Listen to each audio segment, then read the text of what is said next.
Bon, salut à tous, bienvenue dans cette nouvelle vidéo. Donc, dans cette vidéo, ça y est, comme je vous l'avais dit, on va commencer les semis. Ils sont commencés. Je vous ai pas filmé la première journée de semis. Alors, j'ai pas semé grand chose, j'ai semé deux petits champs de carottes et une bâche de navets. Mais là, c'est un peu la course en ce moment parce que vous voyez, je sais pas si vous voyez avec le rejour, mais il fait pas trop mal. Franchement, en ce moment, il fait plutôt beau. Il fait même chaud, donc tant mieux, on profite des premiers beaux jours. Mais ça va pas durer, donc c'est un peu la course pour semer. Et dans cette vidéo, on va aller semer les panais. Alors, ouais, bon, ça fait toujours autant. Donc, on va les semer, comme je disais, les panais. Donc, j'ai labouré les parcelles hier après-midi, donc le 8 mai.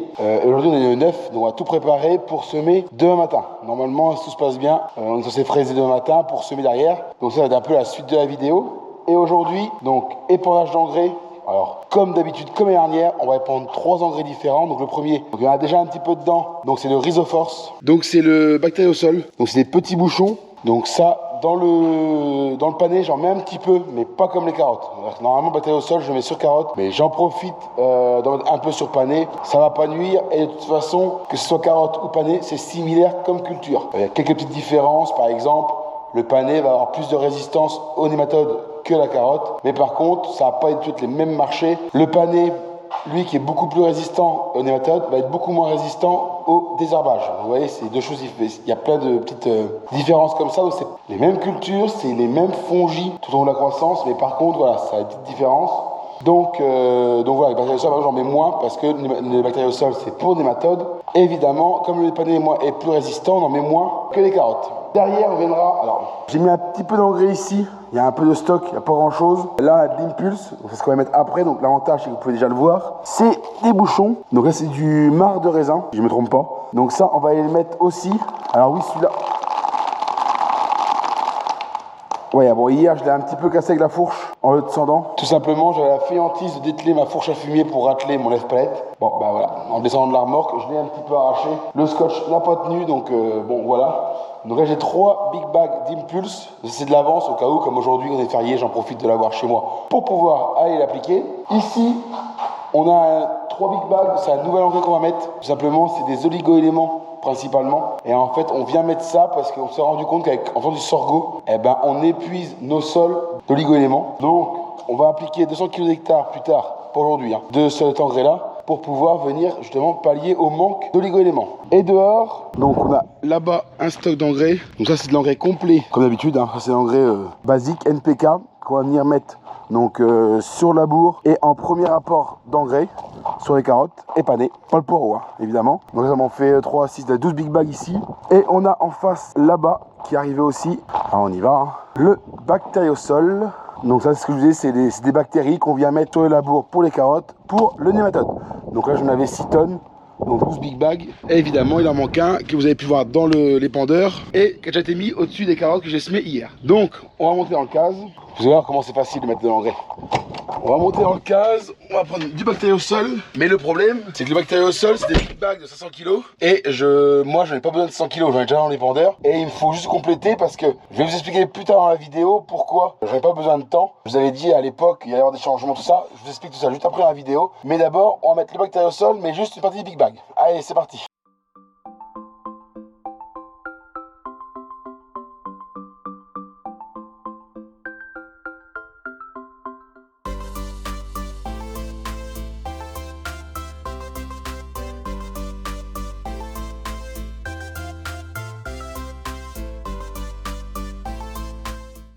Donc ça y est, ouais, j'ai un peu chaud, j'ai mis le bactériosol, alors je sais pas si vous avez vu, évidemment j'étais devant, mais bon, d'avant de faire des bons plans de vue, je pense d'abord à ma jambe et à pas tomber et à pas me recasser quelque chose, parce qu'aujourd'hui je vais beaucoup mieux, je vais très très bien, mais d'ailleurs là je remarche correctement, j'arrive même des coups à faire des petites foulées, à courir un petit peu, donc c'est une très bonne chose, mais je fais encore très attention, je suis encore équipé de mon attel pour pas me retarder la cheville, et donc vous avez pu voir que le big bag je l'ai pas mis en entier, alors j'ai mis les 3/4, j'aurais pu le mettre complet, mais je ne veux pas le mettre complet simplement c'est que j'ai pas beaucoup de surface. Ça, c'est un premier indice. Voilà, je vais faire donc ce qui était en poireau cet hiver, en carotte l'année d'avant. Donc vous allez voir, c'est 2 petites parcelles.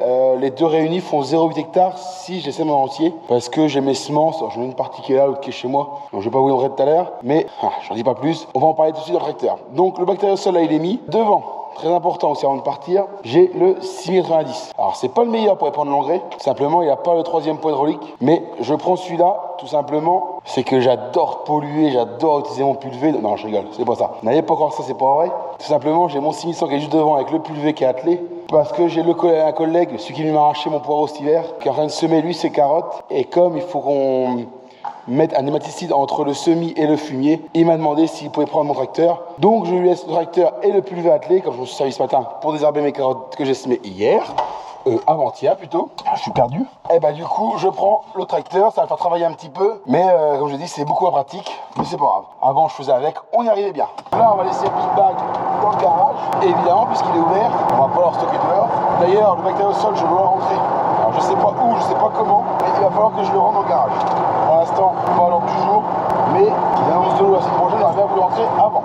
Hop, on va laisser là, hop, on va laisser le big bag ici, sans se prendre, hop, voilà. Et maintenant, on ressort du garage, sans se prendre le garage, parce qu'évidemment, j'ai le roto qui est attelé pour demain. Hop, voilà. Bon, ça y est, je suis arrivé aux parcelles, parce qu'il y en a plusieurs. Donc, il y aura la petite parcelle qui est ici. Donc celle-là, elle est petite, hein. Franchement, elle est pas grande. Elle fait même pas 0,3 hectares. Allez, 0,3. Elle part en pointe en fait là-haut. Après, c'est des pointes. Donc, il n'y a vraiment pas grand-chose. Et après, il y aura la parcelle, pas celle qui est à côté, mais celle qui est derrière. Et encore, j'ai acheté des semences. J'ai acheté 350 000 panais, graines de panais. Donc, je fais 350 000. Et quand il n'y en a plus, bah, le reste de la parcelle, je pense qu'il finira en carottes jaunes plus tard. Pas aujourd'hui. Ça fait trop vite pour les carottes de couleur. Donc, je les ferai plus tard. Mais s'il reste de la place, évidemment. Mais ça, je vous l'explique encore plus tard dans la vidéo. Ça arrive, ça arrive. Là, j'ai pas de l'engrais et en même temps, je vous explique ce qu'il en est. D'abord, on va parler du bactériosol. Donc, sur carottes, il faut l'amener à 1 tonne 2 hectares. Là, je vais l'amener plutôt à 600 kg à peu près. Parce que là, je dois avoir à peu près 600 kg pour 0,8 hectares, 4 vergers. 0,8 hectares, donc ça va faire à peu près 600 kg. Donc, c'est quasiment moitié moins que sur carottes. Mais comme je vous l'ai dit tout à l'heure, ce n'est pas utile au prix que coûte le bactériosol. Je crois qu'on est à plus de 1000 € la tonne. Donc évidemment, on va pas s'amuser à balancer le matériau au sol si c'est pas utile. Donc j'en mets 600 kg, j'en mets un petit peu quand même en fond, histoire de, s'il y a une méthode, que le panais ne soit pas trop atteint non plus, parce que ça peut quand même attaquer le panais, mais beaucoup moins, parce que le panais va résister. Donc je mets ça. Pendant que je mets ça, je vous explique un petit peu les changements d'entreprise de cette année, enfin pour la saison prochaine. Et après, on repartira chez l'engrais au garage, le deuxième, puis le troisième, ainsi de suite. Alors, au niveau des changements d'entreprise cette année, donc cet hiver en fait j'ai pris conscience des choses. Simplement comme vous savez j'ai pas travaillé de l'hiver. Donc j'ai eu un besoin de rechercher du personnel durant l'hiver suite à des problèmes climatiques sous le poireau. Donc le poireau est beaucoup moins vite à éplucher. Et moi qui n'étant pas présent au garage évidemment faisais une personne encore en plus en moins du coup. Donc j'ai recherché du monde cet hiver et c'était un bordel pas possible. C'est-à-dire que chercher les employés c'est encore plus compliqué que le reste. On va dire qu'aujourd'hui travailler l'agriculture c'est déjà compliqué, mais chercher les employés c'est encore au-dessus. Donc ça devient, comme je vous l'ai dit, compliqué. Donc j'ai trouvé 2 personnes cet hiver, que vous avez sûrement vu dans les vidéos. Donc il y avait une femme qui est française, pas de problème, mais qui est d'origine polonaise. Et j'ai retrouvé un petit jeune de 26 ans, c'était un Allemand, qui vivait dans son camion avec son chien, et qui vivait dans la région, qui est venu travailler. Donc c'est quand même incroyable. Aujourd'hui je cherche du monde. J'ai quelques Français qui m'ont écrit, qui m'ont dit voilà, qu'ils voulaient travailler, ils sont venus me voir. J'aurais consacré du temps, alors j'en avais du temps, je suis en arrêt de travail, mais j'aurais consacré du temps pour expliquer le fonctionnement de l'entreprise, leur dire comment on travaillait, tout ça, et ils m'ont jamais donné suite. Donc je me suis pas rabattu, mais j'ai trouvé ces 2 personnes-là, c'est très bien passé cet hiver. J'en étais très content. Bon, ils ne reviendront pas, souvent. Les gens qu'on retrouve en plein hiver n'en viennent pas après, c'est pas des gens à durée indéterminée on va dire. Donc du coup, sachant que c'est compliqué à trouver du personnel, j'ai décidé l'année prochaine déjà d'en faire moins. Je vais moins produire pour avoir moins de personnel. Donc je vais garder mon équipe que vous connaissez pour ceux qui me suivent. Donc nous avons Gérard, Valentin, Sarah, c'est les 3 personnes en CDI. Et après il va rester donc Sylvia, donc elle va rester, et Noémie elle arrête, c'est prévu. Donc on va rester pour l'instant à 4 plus moi 5. Pour l'instant c'est ce qui est prévu. Alors peut-être qu'on aura une autre personne, vous connaissez un peu moins, donc vous verrez si elle vient, vous la connaîtrez. Mais voilà, pour l'instant c'est prévu de rester en petit comité parce que tout simplement j'ai plus envie d'avoir du personnel partout, ça m'intéresse plus en fait, c'est tellement compliqué à gérer. Je préfère rester avec une équipe entre guillemets fiable, il n'y a pas trop de problème, on va bien s'amuser, on va travailler, ça ira très bien. Donc pour ça évidemment, étant moins nombreux dans l'entreprise, il a fallu faire des choix. Donc déjà le premier choix ça a été au niveau des carottes de couleur. les carottes de couleur, je me suis battu avec la coopérative parce que c'est extrêmement compliqué. C'est super à produire, hein. C'est assez facile à produire. C'est une carotte basique. Le problème, c'est qu'aujourd'hui, déjà les ventes, j'en ai perdu qui étaient à l'eau. La coopérative, à aucun moment s'est démenée à me les prendre. Je les avais prévenus que les carottes elles étaient à l'eau, ils ne sont pas débattus à les prendre, donc j'en ai perdu. Donc ça, c'est le premier point qui m'a un peu énervé. Le deuxième point qui m'a énervé, c'est que les carottes oranges en non lavé, carottes normales en non lavé, étaient vendues le même prix, voire plus cher que des carottes de couleur que je dois arracher, ramener au garage pour ensuite les laver, puis les ramener à la coopérative. Donc c'est clairement pas un gain d'argent. Donc financièrement, je ne les retrouve pas comme une carotte orange. Donc c'est une deuxième raison pour laquelle j'essaie déjà de stopper les carottes de couleur. Troisième point aussi, parce qu'il y a un troisième, que je fasse des carottes oranges ou des carottes de couleur, le problème il est le même pour les parcelles. Au niveau rotation, c'est le même souci. Parce que je me retrouve avec la même culture et les mêmes soucis niveau nématodes et niveau désherbage, puisque c'est la même famille de légumes. Donc normalement terminé. Tout à l'heure, je vous ai dit j'allais faire un peu de carottes jaunes, tout simplement parce qu'il me reste des semences, donc je vais les semer pour pas les perdre. Voilà, tout bêtement. Mais après, ça sera fini. Deuxième chose pour gagner du temps, puisqu'on sera moins nombreux, c'était le pané. Pareil, vous savez, le pané cette année, j'ai tout perdu. Simplement, là, c'est de ma faute, c'est à cause d'un problème donc de mouche de verre sur le pané qui a complètement détruit toutes mes cultures. Donc ça, c'est pas un problème de coopérative. Le problème avec les coopératives, parce qu'évidemment, il y en aura un aussi, sinon c'est pas drôle, c'est le prix. Encore une fois, pareil, un pané, je vais devoir le ramener, le laver. J'ai moins de rendement qu'une carotte et au final, j'ai les mêmes frais et je m'en trouve avec... Évidemment, je ne les retrouve pas non plus parce que financièrement, c'est pas bon. Je leur ai dit, ils m'ont répondu que de toute façon, en Bretagne, ils trouvaient des panés à ce prix-là, donc j'avais juste... Voilà, c'est ce prix-là ou rien. Donc moi, je leur ai dit c'était rien. Du coup, je me suis pris évidemment un peu énervé. Je dis c'est bon, ce sera rien, basta. Bon, le souci, c'est que j'aime bien la culture, j'aime bien le pané, donc j'en refais un petit peu. Tout simplement, je veux garder la part de marché que j'ai. Je veux pas la perdre, parce que comme le pané, j'aime bien. C'est une culture qui potentiellement sera possible si un jour je me retrouve tout seul à travailler, je pourrais la faire. Le poireau, non. Donc, inconsciemment, je garde une part. Donc, du coup, comme je vous ai dit, plus de carottes de couleur, moins de pané. Et l'autre aussi chose que j'ai pris comme décision, on va faire moins de poireaux. Alors, là, vous allez me dire, ouais, mais tu vas plus rien branler de l'hiver. Alors, si. Parce qu'à la place, il y aura autre chose. Tout bêtement, déjà, il y aura... Donc, mon objectif, c'est un peu moins de poireaux. Alors, pas spécialement en surface. Je vais pas faire moins de surface. Je vais surtout planter le poireau un peu moins dense. Avant, j'étais à 12 poireaux au mètre. Et là, j'aimerais passer à 10,5, 11. Alors, ouais, c'est pas grand-chose. Mais, mine de rien, ça va faire quand même moins de poireaux. Pour essayer d'avoir un peu plus de poireaux qui sont un peu plus gros. Et avoir plus de volume. Parce qu'au final, cette année, mon poireau était pas très gros. Et j'ai dû... Alors, c'est exceptionnel aussi en termes de météo. Hein. Mais j'ai dû faire, allez, 30 tonnes hectares à peu près durant l'hiver. Et c'est pas bon. C'est pas bon, il faut qu'on soit au moins à 40. Donc mon objectif c'est d'avoir un poireau un peu plus gros. Et donc je vais faire un peu moins épais, donc moins de plants, moins de poireaux évidemment à la récolte. Et plus, je vais peut-être faire 1 hectare en moins, 1 ou 2 en moins. Ça on verra quand il sera planté parce que je me connais, je suis capable d'en faire plus. Mais à côté de ça, je vais faire autre chose. Et là ça va un peu compenser les carottes de couleur. Je vais faire du navet. Donc je vais commencer comme j'ai fait dernière. Donc oui, dernière j'ai tout perdu parce que c'était pas la bonne saison. Plus ce que j'ai fait en deuxième, j'avais désherbé, je les avais loupés. Bon, c'est l'apprentissage qui fait que. En tout cas, l'engrais est fini, on repart. Et donc, on va refaire des navets cette année. Et la différence, j'ai appelé la bonne personne à la coopérative et elle m'a dit voilà, je veux des navets. Donc on va commencer les navets normalement pour ce client-là vers la fin août à peu près. Donc il faut que je commence à semer dans un mois à la mi-juin, parce qu'il faut 2 mois. Et après il m'a dit qu'il fallait que je fasse une bâche tous les 15 jours jusqu'au 10 août. Et au 10 août je sème pour tout l'hiver. Les navets, on arrête de semer vers le 15-20 août. Donc tout le navet d'hiver sera semé à la fin. Donc voilà un peu les projets que je vais avoir cet hiver. On va l'essayer. Moins de personnel, je résume. Moins de personnel, plus de carottes de couleur, moins de panais et un peu moins de poireaux, mais du navet. Et en carottes orange, je n'en parle pas, tout simplement, on va rester un peu pareil, car je trouve que économiquement le plus rentable chez moi, ce sera les carottes. Donc évidemment, je ne touche pas à un pilier d'entreprise, tout bêtement. Donc voilà un peu comment on va évoluer l'année prochaine. C'est pour ça que j'ai commandé des graines de panais, il y aura ce qu'il y aura, et là, le reste de la parcelle, s'il reste de la place, on le fera en carottes, dans 15 jours, 3 semaines, c'est pas un souci. Comme ça, la parcelle sera remplie. Aussi, voilà. L'autre, il y a beaucoup de choses à dire, mais évidemment je reprends la routine des vidéos après mon arrêt de travail, donc là j'ai plein de choses à vous dire. J'ai semé 2 parcelles d'orge dans du sable. D'ailleurs il faut que j'aille m'en occuper parce qu'à la fin, je vais lui mettre de la mot. Bon, ça, on verra ça plus tard, fin de semaine. J'ai fait de l'orge, alors je teste un truc, puisque vous savez aujourd'hui on fait du sorgho. dans nos parcelles. Le problème, c'est que le sorgho, on le broie et on le détruit. On gagne rien. Le problème, c'est à rien gagner, c'est qu'on dépense de l'argent. On dépense de la semence, on dépense des fermages, on paye l'arrosage, le broyage, le fuel pour l'enfouir, le semer, et derrière on fait un couvercle qui nous coûte aussi de l'argent. Donc, cette année, je vais essayer. J'en ai fait 2,5 hectares. J'ai semé de l'orge début mars, je crois, et je vais essayer de moissonner mon orge, récupérer ma paille, déchaumer et faire mon sorgho dans la foulée. Tout simplement, le sorgho, en général, on le sème vers début juillet, 15 juillet. Si tout se passe bien, il y a moyen de récolter l'orge 20-25 juillet. À 10-15 jours près, je sème mon sorgho. Donc je serai pas très loin. Et je vais essayer, avec la récolte de mon orge, de dédommager mon fermage, la semence de l'orge, le fuel que je vais utiliser pour le semer, détruire, ainsi de suite, ainsi de suite. Donc voilà un peu aussi les nouveautés, entre guillemets, de l'entreprise.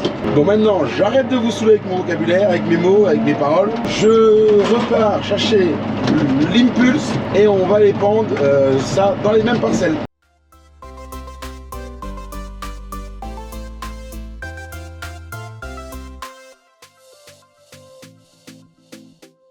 Bon, ça y est, j'ai fini de mettre le bactériosol et l'impulse. Et donc maintenant, on va passer sur l'engrais complet. Mais avant, on va modifier les réglages. Donc premièrement, je remets les grilles normalement à plat.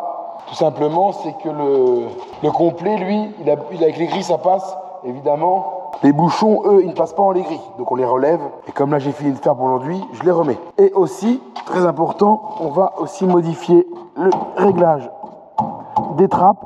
Hop, on va mettre à 35. Donc on fait pareil avec l'autre. Ouais, bon. Voilà, donc là j'ai mis à 35.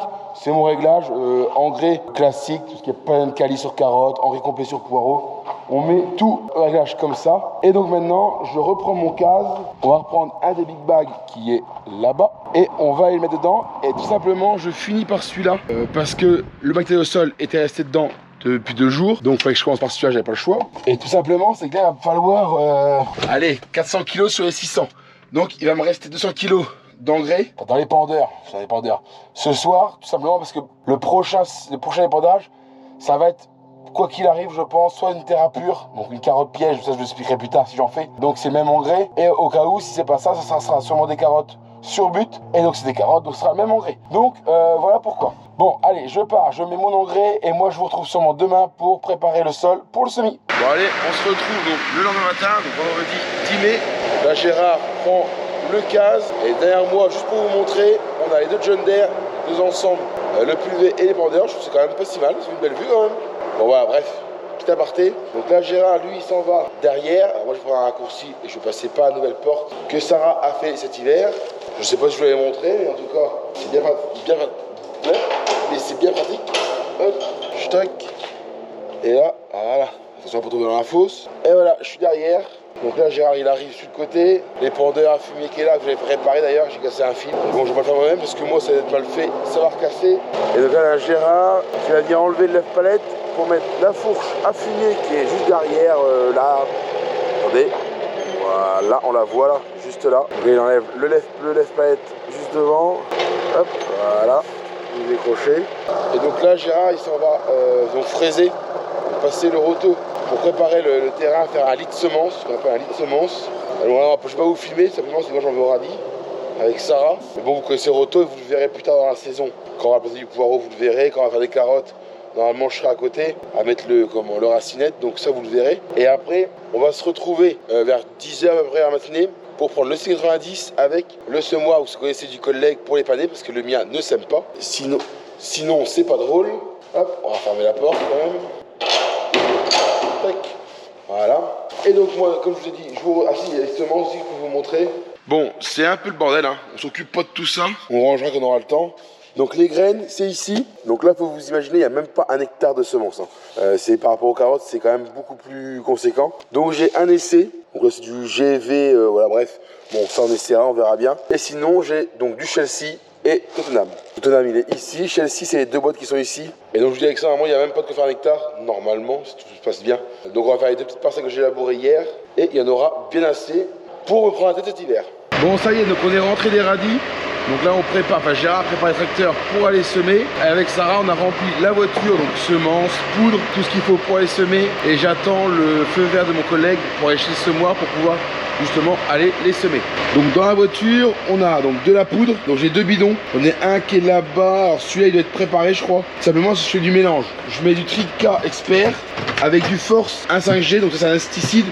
Et là, c'est plus un engrais boostant au démarrage. Donc je mélange les deux. Les semences qui sont prêtes. Ça, c'est un petit gobelet pour remplir les éléments du semoir. Et ça, pour nettoyer. Donc avec tout ça, on va être bon pour semer les panais. Et maintenant, on attend juste le feu vert, comme je l'ai dit, que le collègue rentre chez lui pour acheter le semoir, l'atteler, et puis c'est parti. Bon, ça y est, le semis est lancé. J'en ai déjà fait un petit peu.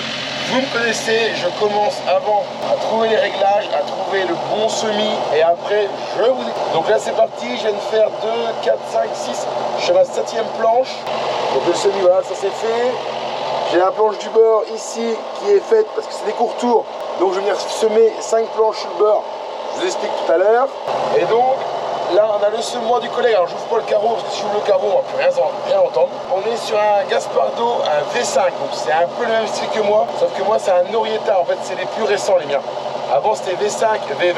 Donc V5 c'était un 3 rangs, V20 un 4 rangs. Et maintenant c'est Orietta et Olympia si je me trompe pas. Donc c'est à peu près le même semoir. Je sais pas si on va réussir à voir. On ira voir dehors. Au pire je vous montrerai le semoir à la fin. Donc une grosse différence c'est que moi par rang j'ai un bloc un réservoir de semences pour les 3 ou 2 lignes selon ce que je sème. Sur ce semoir là je vais avoir un réservoir par ligne. Donc là en l'occurrence j'ai 2 réservoirs par rang. Donc évidemment je sème au GPS, sauf là je suis arrivé sur le beurre. Donc là c'est pas du tout faux le GPS, hein, on s'en rend bien compte. Mais vous voyez, si on peut voir, là c'est droit et là je m'en vais complètement sur le côté. Donc tout simplement comme je l'ai dit en début de la vidéo, c'est des pointes, ce qu'on appelle nous des courts tours. Donc maintenant depuis 3 ans maintenant, 2 ans maintenant, je viens semer sur le beurre. Alors je ne sème pas en ligne droite, mais je viens semer 5 planches sur le beurre. Tout simplement 5 planches c'est une rampe de pulvée. Comme ça moi je prends ma 5e planche, ça rentrerait jusqu'au beurre et les courts tours, enfin les pointes seront faites juste après dans le milieu du champ. C'est beaucoup plus facile pour moi de traiter après, tout simplement tout au long de la saison que je vais avoir besoin de passer. Donc pour commencer, je vais semer la variété Chelsea. Si je me trompe pas, c'est la variété précoce par rapport au Tottenham. Après voilà, ça change pas grand chose que je fasse dans un sens ou dans l'autre. J'ai envie de faire comme ça. Après c'est mon choix. De toute façon je pense que parti comme ci, il y aura un champ de Chelsea, un champ Tottenham. Même si je pense que l'autre champ, si se met à moitié, ça sera peut-être bien. On verra. C'est ma façon de faire, ma façon de penser. Mais je pense que ouais, si on fait la moitié de l'autre champ, on n'aura plus beaucoup de semences à mon avis. Donc là on est descendu de la cabine, alors il y a un peu de vent. Mon micro est toujours pas en fonctionnement, j'arrive pas à faire fonctionner. Ça va venir, il faut que je m'en occupe. Mais pour l'instant j'ai pas réussi. Donc le champ là fait une centaine de mètres. Donc je fais 4 planches et je descends constamment, voir que le semoir n'est pas de problème. Qu'ils sont pas bouchés, qu'il y a encore des graines. Et ainsi de suite. Donc le semoir, parce qu'il y a beaucoup de bruit, le voici. Alors c'est un peu le même que moi, mais vous voyez sur un rang, j'ai 2 réservoirs. Vous avez les graines de panais, là, et ici aussi. Hop, j'arrive à les voir, voilà. Et les graines, alors, sont normalement ici. Donc vous voyez, il y a un peu de trou.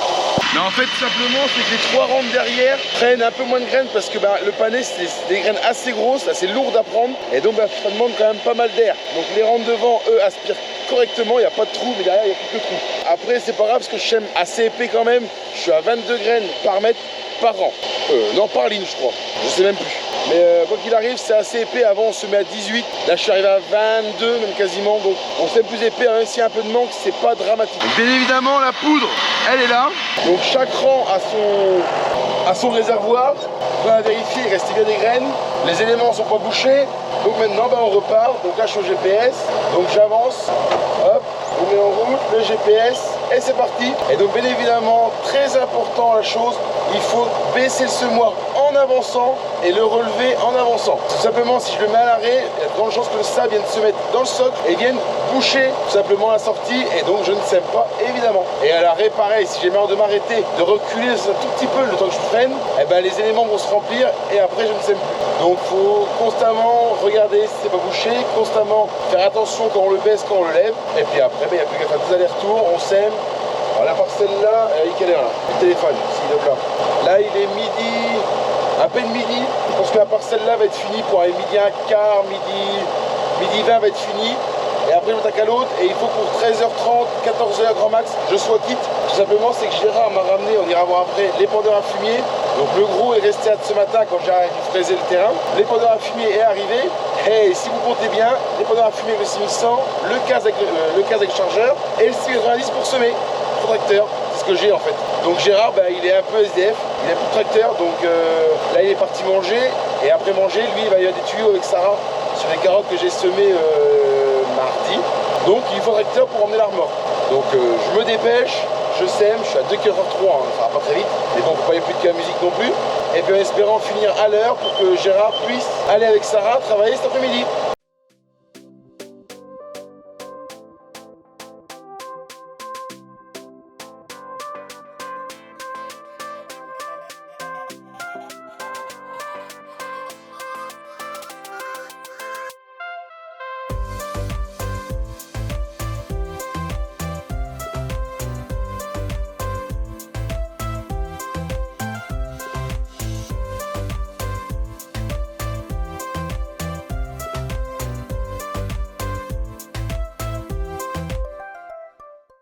Bon, le semis avance plutôt bien. Là, j'ai fini donc Chelsea, j'ai commencé Tottenham et j'ai fini après la parcelle et je suis à la moitié de deuxième. Donc finalement, j'avais tort. Je vais la semer peut-être pas en totalité, mais presque. Donc là, par contre, je suis en retard parce qu'il est quasi 13h30 et Gérard va arriver avec Sarah pour le tracteur et je suis pas quitte. Donc ça me fout en retard malgré que, si vous voyez là, Sarah m'a amené à manger un tracteur, je me suis pas arrêté. Pour l'instant, je continue. C'est rare, ça arrive. Bon, après, c'est pas grave, franchement, c'est plaisant. Semer, c'est super plaisant. Mais je suis à la bourre, toujours à la bourre. Depuis que j'ai appris le travail il y a 3 semaines, je suis toujours en retard en fait. Parce que bêtement, j'ai pas travaillé à un moment où j'aurais dû faire. Et bon, on va rattraper petit à petit, mais c'est long. Et puis la météo nous aide pas. Parce que là, il fait super beau, il y a un petit vent d'est, il n'y a pas de là à voler. Donc c'est très bien, quand je dis voler, c'est le sable évidemment. Donc c'est très bien. Mais le problème, c'est que dans 2 jours, il annonce une semaine d'eau. Donc au moins, on va pas arroser les panais, mais on va pas pouvoir semer autre chose. Alors c'est un peu dommage. Alors je sais, l'agriculteur se plaint tout le temps de la météo, mais en même temps, nous, s'il pleut, on ne peut pas semer. Hein. C'est un peu logique. D'ailleurs, je sais pas si on peut voir par là normalement. Il y a l'épandeur avec le 6100 et le CAS qui attendent. Il faut que j'arrive, mais je ne viens pas. Et aussi pour en parler du GPS. Donc j'ai appelé le gars ce matin, il faut que j'arrive à la rappeler si je ne l'ai pas eu au téléphone ce matin, mais il faut que je le rappelle. Je sais pas si on va voir, voilà un peu mon GPS. Donc tout ce qui est en jaune, c'est semé, en bleu, c'est semé aussi. Mais c'est pas normal. En fait, je pense que l'antenne doit être mal mise là, enfin mal mise, elle doit être mal centrée. Et résultat, en fait, je sème 1 sur 2 GPS. Ça fait quand même du bon boulot, c'est droit, mais c'est chiant, je veux dire. J'ai payé un GPS, je paye un forfait tous les ans pour avoir un GPS. Et au final, je continue à semer comme ça. Donc on va régler le problème, comme tous les ans, on va régler le problème et ça va partir après. Donc par chance, la semaine prochaine il pleut, donc je sème pas, donc je vais pouvoir m'en occuper. Mais ouais, c'est pas logique. Normalement, je devrais rester correctement. Donc voilà, donc moi je continue à semer tranquillement et après, je pense qu'après, ça va être Sarah qui va reprendre. On va nettoyer le semoir avec Gérard et en même temps, si j'ai le temps de mettre un épandeur de fumier pour qu'elle filme l'épandage de fumier.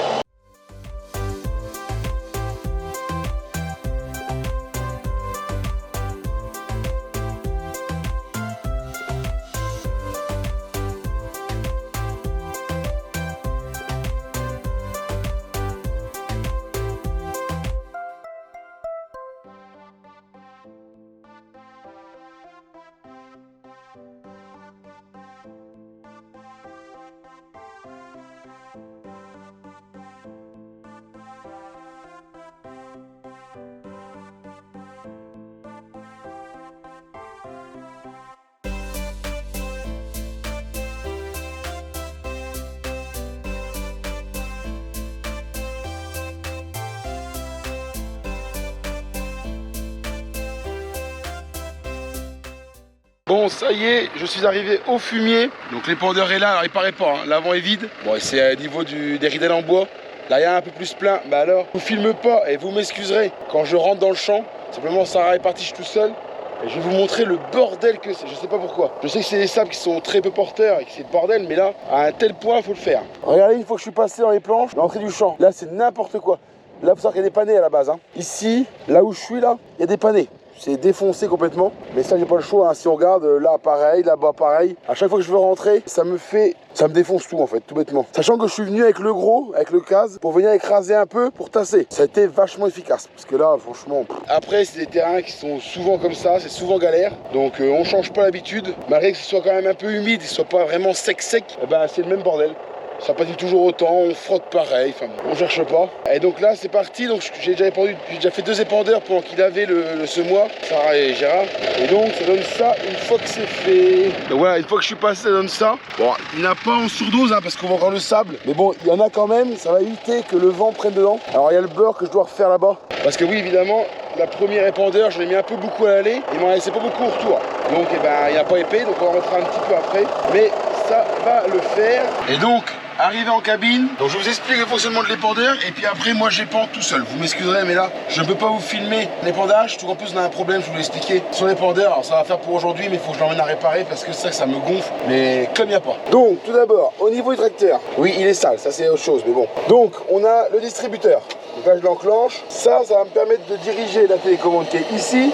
Là on a le vérin pour décaler l'épandeur, pour nous aider à décaler plus rapidement la planche pour écraser le moins possible. Bon ça se voit pas trop mais ça fonctionne. Et celle-là c'est pour le tapis du fond pour envoyer le fumier vers les hérissons qui sont derrière. Ou alors j'ai l'option dans l'autre sens pour ramener le tapis. Ça peut arriver quand on se prend un gros caillou dans le fumier, ça se bloque dans les hérissons, ben on recule, c'est plus facile pour nous d'aller chercher. C'est très rare, mais là je le dis, je suis garanti dans la journée ça m'arrive. Et une fois qu'on a activé le tapis, donc on a la prise de force, et elle va venir activer les hérissons qui sont derrière pour étaler le fumier. Et normalement, avec la télécommande qui est ici, j'ai le bouton qui est là, vers le haut, vers le bas, pour plus ou moins vite.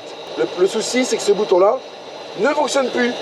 Donc je gère avec mon débit d'huile plus ou moins, alors c'est facile hein, plus ou moins de tapis pour qu'il mette plus ou moins de fumier. Alors c'est pas logique, hein. Normalement avec ça, plus, moins, ça va beaucoup mieux.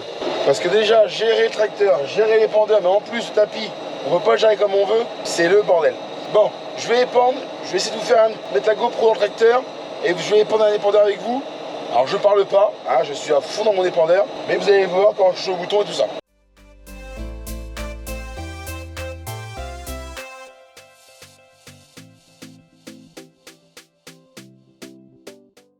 Alors oui, je vous dis ça, tant mieux, fini pour le fumier. Tout simplement, j'ai horreur d'épandre du fumier. Alors, épandre du fumier, ouais, génial, pas de souci, hein. Mais alors, rentrer dans les parcelles, prendre le risque que des collègues se sont déjà renversés avec des épandeurs, parce qu'évidemment, nos épandeurs sont en roue étroite et ils sont assez hauts, donc évidemment, quand on le remplit, parce que là, je vous ai montré un épandeur, mais il était franchement pas plein. Quand l'année dernière, j'avais terré la parcelle qui était en face, la toute grande, qui était en soprano, en subito et mélodio, les épandeurs, ils montaient jusqu'en haut de la grille pour pouvoir faire toute la longueur du champ. Et ben là, je vous dis une chose, c'est qu'on rigole pas au bout de la parcelle, parce que quand on rentre, quand l'épandeur commence à pencher, le tracteur commence à patiner, qu'on se dit oh là là, comment on va sortir là-dedans, et ben franchement, on craint pas. Le 100 chevaux, il craint pas du tout devant. Hein. Il tire, mais comme il peut. Hein. Bon, allez, bref, trêve de plaisanterie. Moi, je continue. Je reviens au tas de fumée à côté. On recharge un épandeur et on continue. Bon, j'avance. Je fais des épandeurs. Et là, c'est le dernier qui est derrière moi. On va faire la pente, ça va monter. Ouais, donc là, c'est le dernier que je suis en train d'épandre. Normalement, ça va être fini pour la journée. Ah oui, parce que là, ça penche sérieusement. Vous allez me croire, celui que ça penche, que ça va tomber. Je le sens bien. Bon, normalement, ça devrait le faire. Je devrais pas cabaner puisque c'est le dernier épandeur. Le plus dur est fait. Donc là, il faut savoir que j'ai fait 0,8 hectares à peu près de panais cet après-midi. Et j'ai épandu 40 mètres cubes de fumier. Et quand même pas mal. On va pas se mentir, mais c'est quand même une belle quantité de fumier. Mais après, c'est des terrains qui ont tendance à vite voler. Donc si on met pas la quantité de fumier qu'il faut, et évidemment, un coup de vent, sur ce moment on est sur du vent d'est, un coup de vent et ça s'en va. Donc voilà, il faut ce qu'il faut pour pas que ça vole, surtout que le panais c'est très long à lever contrairement aux carottes. Une carotte, au bout de 3 semaines, on voit les lignes, bah, c'est pas encore volé, mais ça va, c'est vite. Le panais, au bout de 3 semaines, on voit toujours pas les lignes, hein. Il lève à peine il sort. Donc c'est assez long, donc évidemment, il faut mettre plus de fumier parce qu'évidemment, le fumier va fondre au fur et à mesure du temps. On va arroser, on va faire fondre le fumier, plus on va avancer, moins il y en aura. L'année dernière, pour vous dire, c'est que j'ai fini, et j'ai de la chance qu'il y ait eu beaucoup de vent, mais un terrain qui volait moins, il y avait quasiment plus de fumier par endroit, il n'y avait que les panais, et par chance ça n'a pas volé. Bon, par malchance, je ne les ai pas arrachés aussi. Donc voilà un peu la chose. Donc j'ai fini de faire mon épandeur, et après je vous montre le reste de la parcelle, et puis la vidéo sera déjà pas si mal, parce qu'après, moi j'ai pas quitte, hein. Je m'en vais avec Sarah et Gérard, et on va y mettre la bâche sur les navets. Bon, tout ça je vous montrerai plus tard. Des navets on va en refaire jusqu'à la mi-août, donc j'ai le temps, hein, j'ai encore le temps de vous le montrer. Là j'ai fait les panais parce que les panais je sais en une seule fois et après c'est fini, on parle plus de semer. Bon, j'arrête de rouler parce que je patine sur place. Ouais, je rentre dans le champ et après on voit la parcelle. Bon allez, ça y est, 5 minutes plus tard, quasiment, hein, c'est le temps qu'il faut pour prendre un épandeur, 5 minutes. Une fois que je suis dans la planche, ça va tellement vite et puis avec le problème de réglage qu'on a de tapis, et ben ça va plutôt vite. Donc voilà la parcelle une fois faite. Alors on a l'impression qu'il n'y a pas grand chose, tout simplement faut se dire que le fumier, comme le sable il est sec, quand le fumier tourne, bah, comme le fumier est humide, il attrape le sable. Donc on a l'impression qu'il n'y a rien, mais dans le fond, comme je vous l'ai dit tout à l'heure, il y a quand même une bonne dose. Vous voyez, si je vous montre, vous voyez, par exemple, tu as le fumier qui est ici, mais il a la couleur du sable, alors que normalement, il est censé avoir du noir. Et c'est beaucoup comme ça, vous voyez. Il y a plein de modes de fumée qui sont recouvertes. Mais bon, je vous l'ai dit, vous inquiétez pas, normalement il y a une dose assez conséquente pour ne pas que le vent vienne prendre dedans. Et le bout du champ, hein, c'est un chantier. Mais bon, j'ai pas le choix, il faut bien que je passe. Hein. Donc voilà, ça va encore. Le pire, c'est dans tout ce qui est le bas. Quand on rentre, c'est une cata. Mais bon, malheureusement, j'ai pas trop le choix, le sable est sec. Je peux pas faire autrement pour rentrer dedans. Ou alors, faudrait limite arroser avant de venir mettre le fumier. Bon, là, vive le bordel. Oh non, c'est fait comme ça. N'empêche que là, j'avais rouvert. Là, je sais pas si on voit. Avec le godet, j'avais rouvert une break. Bah, le sable est là-haut. Hein. Et ben, j'ai bien fait de l'ouvrir parce que je m'en suis servi pour le fumier. Donc, ça m'aura bien aidé. Alors, il était tombé dans le talus. Voilà. Et donc, l'autre parcelle est là-bas, celle-là qui est ici, et celle-là elle sera en carotte en 3 semaines à peu près. Donc on a l'avoine qui était là avant, que j'ai désherbée et que j'ai déchaumée. Bon du coup elle va crever. Mais donc voilà. Bon, je rentre au tracteur, je perds pas de temps parce qu'il est 4h30, donc il faut quand même se dépêcher. Parce que Sarah et Gérard mettent les tuyaux, et après c'est encore pas fini, on va aller mettre la bâche. Donc la vidéo va s'arrêter là. Alors normalement non, elle aurait dû continuer encore un peu. Mais je vais l'arrêter là, tout simplement parce que j'aurais dû mettre l'enrouleur ce soir dans les panais. C'était prévu, c'est toujours possible, on va dire. J'attends la météo de ce soir à 18h. Tout simplement, c'est que dimanche, ils annoncent 10-12 mm d'eau. Donc le souci, c'est qu'il faut que je désherbe mes panais. Normalement, pour avoir une meilleure efficacité du désherbage, il faudrait arroser avant que le sol soit humide. Sauf que si j'arrose ce soir, ici, demain matin, je vais mettre l'enrouleur à côté et demain soir, encore à côté. Donc ça pourrait terminer dimanche matin, sauf que dimanche matin, ils annoncent de l'eau. Donc je pourrais pas désherber quoi qu'il arrive derrière. Donc pour l'instant, je vais regarder la météo ce soir attentivement. Et je vais regarder si dimanche il pleut, si dimanche soir, lundi matin, il n'y aura pas un petit créneau pour pouvoir venir faire mon désherbant. Donc ça m'éviterait un arrosage. Tout la semaine prochaine, il annonce de l'eau. Ça sert à rien de trop mouiller les panais, c'est que des graines pour l'instant. Il faut juste que la graine soit dans l'humidité pour pouvoir avoir une germination et une levée derrière. Bon, ça on verra par la suite. Le panais c'est toujours délicat, toujours de la merde à faire. On va pas être vulgaire mais presque. Donc voilà, donc normalement le swing panais est quasiment fini. Vous avez vu, on a fait toutes les étapes, si vous n'avez pas vu la charrue. Mais tout ce qui est engrais, bon le roto vous l'avez pas vu, mais bon vous connaissez un petit peu, vous le verrez plus tard dans d'autres vidéos. Le semis, l'épandage de fumier, c'est quand même pas mal de boulot pour 2 petits champs de culture. Mais notre région veut qu'on fonctionne comme ça. Donc j'espère que la vidéo vous plaît, n'hésitez pas en commentaire à me dire ce que vous en pensez, ce qui est bien, ce qui est mal surtout. Parce que ce qui est bien, c'est une bonne chose, mais ce qui est mal, je peux essayer de m'arranger. Et puis moi je vous dis à très vite dans une prochaine vidéo qui sera je ne sais pas quoi. Parce que la semaine prochaine, il y aura peut-être du suivi de maïs. Alors le maïs, je ne veux même pas vous en parler parce que je ne connais pas le maïs. La production de maïs, je la connais pas, c'est pas moi qui sème, donc il n'y a pas grand intérêt. Donc ce sera peut-être de la terre à pure. Alors pour ceux qui connaissent, dites-moi comment est-ce que c'est la terre à pure. Je vous en parlerai peut-être dans la prochaine vidéo. Ou alors ce sera peut-être du poireau, peut-être des carottes. Tout ça, ça va enchaîner d'ici 15 jours. Donc voilà. Bon, sur ce, moi je vous laisse parce que là j'avance pas et je perds du temps. Je vous dis à très bientôt dans une nouvelle vidéo. Évidemment, n'hésitez pas à vous abonner et à lâcher un maximum de pouces bleus. Allez, ciao!